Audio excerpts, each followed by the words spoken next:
Golden State Warriors. Well, isa na naman ngang panalo ang nakuha nila ngayong araw kontra sa home team na San Antonio Spurs.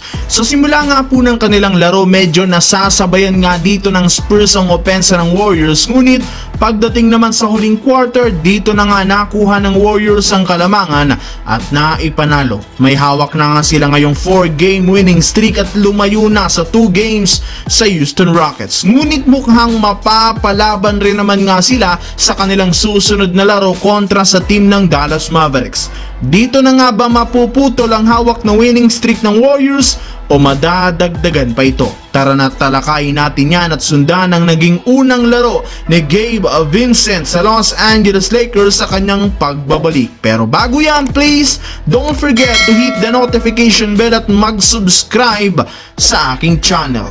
Stephen Curry versus Kyrie Irving. Well, eto nga mga ka-one stories ang magiging storya sa susunod na laro ng Golden State Warriors. Dahil nga sa kanilang pagkapanalo ngayong araw sa San Antonio Spurs, lumayo na nga sila muli ng 2 games sa naghahabol na Houston Rockets. Kaya naman marami nga ang nagsasabing malaki ang tsansang malaglag na ng tuluyan ang team ng Houston Rockets dahil mukhang mapapalaban nga sila ng husto sa kanilang susunod na laro, lalo pat napakalalakas ng kanilang mga makakatapat sa mga susunod na araw. Pero balik tayo sa Warriors, mukhang mapapalaban rin sila sa Dallas Mavericks dahil kahit man mga ka-one story sa home court nila ito gaganapin, mahihirapan para naman sila dahil kung inyong matatandaan, nag-i-struggle ang team na ito kapag kalaban ay isang championship contender. Mapapalaban lalo dito si Stephen Curry dahil kung sakaling mang mag-struggle muli sila dito, malamang sa malamang hindi malayong dumikit muli sila sa Houston Rockets. Mainit ang Dallas ngayon mga ka-one stories dahil naghahabol rin dito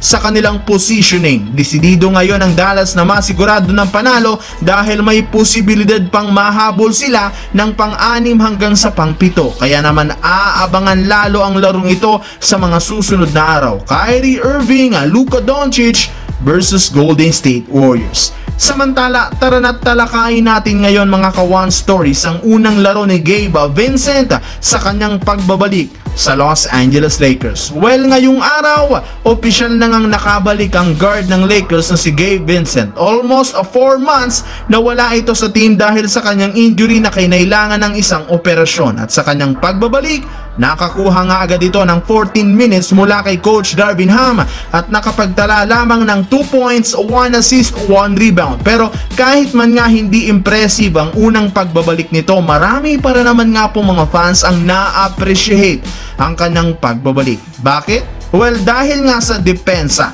Eto nga mismo paminsan-minsan ang bumabantay kay Cam Thomas at sa ibang guards ng Nets. Kahit man nga wala ito sa stat sheet, kapansin-pansin ang impact nito sa kanilang depensa. Pero dahil nga sa kanyang pagbabalik, may negatibong epekto rin naman ito sa ibang mga players. Eto nga ay sina Max Christie at Cam Reddish na mukhang matatanggal na sa kanilang rotation. Sa ngayon, masasabi nating posibleng mabangko at mabawasan ang playing time ng dalawang ito dahil sa pagbabalik ni Gabe Vincent. Pero as long as efficient at maganda ang naging resulta, okay rin naman nga ito sa kanila.